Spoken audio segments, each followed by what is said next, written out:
Kita này đâu rồi YouTube.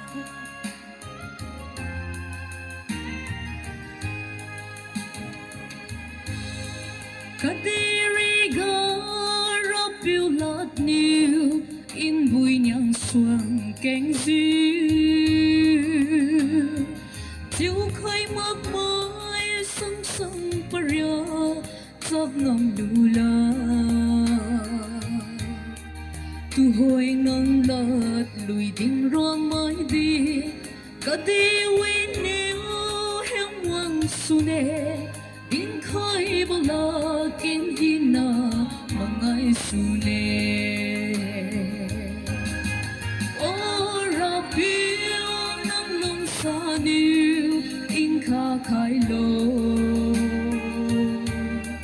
ở hẻm bao đuôi đi cùng quang bóng đi áo bông con níu ít giấc ngầm mơ ở Rapiu ở tu Nkha khailo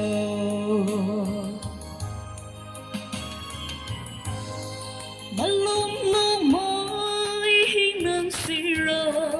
tiếng thanh ring bầu đau nê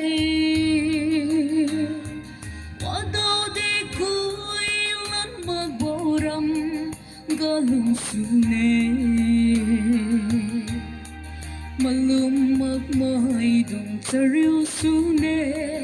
chariu bao xí khanh ngâm mặc diu in thanh chariu khanh diu nang nung mi su nê ô Rapiu Nalungsiat niu Nkha khailo cả hẻm bao đuôi đi cùng quang bóng đi áo bông ta níu ít giấc ngầm mơ ở Rapiu ở tu Nkha khailo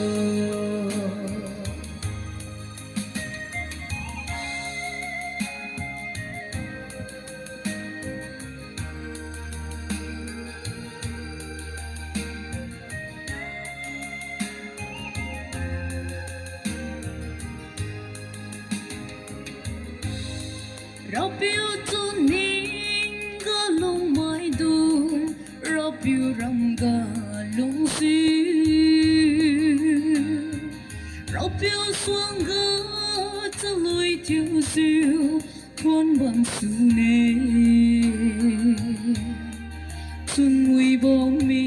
đuôi xí kêu diu mắt thơ bó níu phui diu bom nê mai hi nan hallelujah chu sen su nê ô Rapiu Nalungsiat niu Nkha khailo cả hẻm bao đuôi đi cùng quang bóng đi áo bông ta níu ít giấc ngầm mơ